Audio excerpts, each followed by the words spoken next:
Friends, EPF గురించి కొన్ని విషయాలు మీకు చెప్పాలనుకుంటున్నాను. అంశం ఈపీఎఫ్ అంటే ఏమిటి? ఎందుకు ప్రతి ఉద్యోగి తెలుసుకోవాలి?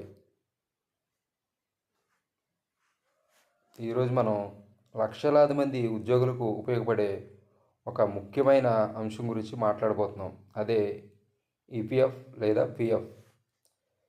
చాలామంది ఉద్యోగులు ప్రతి నెల జీతంలో పిఎఫ్ కట్ అవుతుందని తెలుసు, కానీ ఆ డబ్బు ఎక్కడికి వెళ్తుంది, దాన్ని ఎప్పుడు తీసుకోవచ్చు, ఎవరు నిర్వహిస్తారు, బ్యాలెన్స్ ఎలా చెక్ చేయాలి అనే విషయాలు చాలామందికి తెలియవు.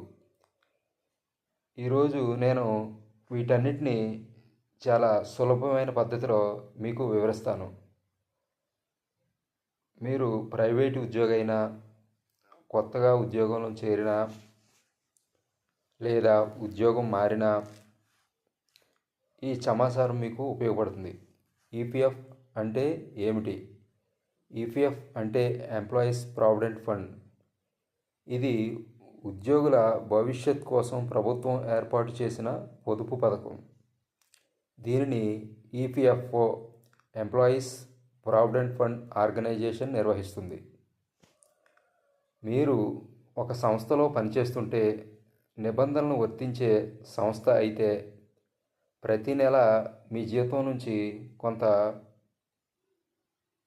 పిఎఫ్ ఖాతాలో జమ అవుతుంది. యజమాని కూడా, ఎంప్లాయర్ తన వంతు మొత్తాన్ని జమ చేస్తాడు. ఈ విధంగా కాలక్రమేణా మీ పేరుతో ఒక పొదుపు నిధి ఏర్పడుతుంది. పిఎఫ్ ఎందుకు అవసరం? ఒక ఉదాహరణ తీసుకుందాం. మీరు 10 సంవత్సరాలు ఉద్యోగం చేశారని అనుకుందాం. ప్రతి నెల కొంత మొత్తం పిఎఫ్లో జమ అవుతూ ఉంటుంది. ఆ మొత్తంపై వర్తించే నిబంధనల ప్రకారం వడ్డీ కూడా జమ అవుతుంది.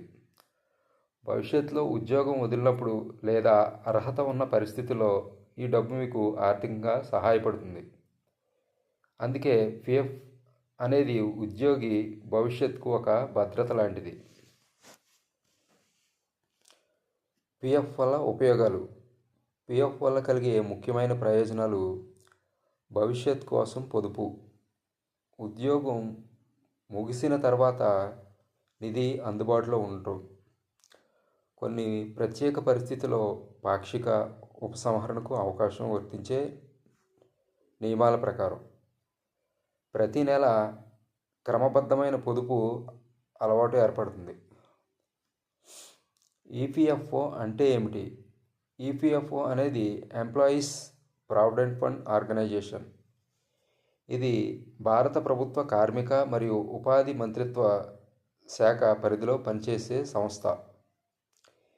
ఈ సంస్థ ఉద్యోగుల పిఎఫ్ ఖాతాను నిర్వహిస్తుంది, క్లెయిములను ప్రాసెస్ చేస్తుంది మరియు సంబంధిత సేవలను అందిస్తుంది. పిఎఫ్ డబ్ ఎవరిది? చాలామంది ఒకే సందేహం అడుగుతారు. నా జీతం నుంచి కట్ అయిన పిఎఫ్ డబ్ ఎవరిది? సాధారణంగా అది మీ పేరుతో ఉన్న పిఎఫ్ ఖాతాలోనే జమ అవుతుంది. మీరు అర్హత కలిగినప్పుడు నిబంధనల ప్రకారం దాన్ని క్లెయిమ్ చేయొచ్చు. పిఎఫ్ గురించి కొన్ని అపోహలు. పిఎఫ్ డబ్బు ఎప్పటికీ తీసుకోలేం. ఇది సరైన అభిప్రాయం కాదు. నిబంధనలు నెరవేరినప్పుడు క్లెయిమ్ చేసుకోవచ్చు. అపోహ 2. ఉద్యోగం మారితే కొత్త యూఏఎన్ తీసుకోవాలి. సాధారణంగా ఒక ఉద్యోగికి ఒకే యూఏఎన్ ఉంటుంది. ఉద్యోగం మారినప్పుడు అదే యూఏఎన్ను ఉపయోగించాలి. అపోహ 3. పిఎఫ్ చెక్ చేయడం చాలా కష్టం. కాదు, ప్రస్తుతం ఈపీఎఫ్ఓ సేవల ద్వారా పిఎఫ్ వివరాలను సులభంగా తెలుసుకోవచ్చు. ఉద్యోగులు తప్పక తెలుసుకోవాల్సిన విషయాలు. ప్రతి ఉద్యోగి ఈ విషయాలు గుర్తుంచుకోవాలి. మీ యూఏఎన్ ఏమిటో తెలుసుకోవాలి. మీ కేవైసీ వివరాలు సరిగ్గా ఉన్నాయా చూడండి. ఉద్యోగం వదిలిన తర్వాత డేట్ ఆఫ్ ఎగ్జిట్ అప్డేట్ అయిందో లేదో పరిశీలించండి.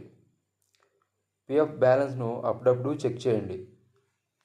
ముఖ్య గమనిక: ఎవరైనా మీ పిఎఫ్ వెంటనే తీసి పెడతాం అంటూ మీ యూఏఎన్, పాస్వర్డ్ లేదా ఓటీపీ అడిగితే వాటిని ఎవరితోనూ పంచుకోవద్దు. అధికారిక ప్రక్రియల ద్వారానే సేవలు పొందండి.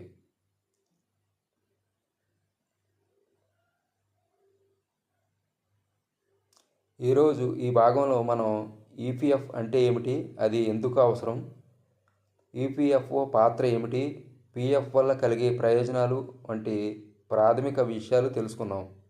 తర్వాతి భాగంలో యూఏఎన్ అంటే ఏమిటి, మెంబర్ ఐడి అంటే ఏమిటి, ఒక యూఏఎన్తో ఎన్ని మెంబర్ ఐడీస్ ఎందుకు ఉంటాయి, ఉద్యోగం మారినప్పుడు ఏం చేయాలి అనే విషయాలు పూర్తి వివరంగా తెలుసుకుందాం.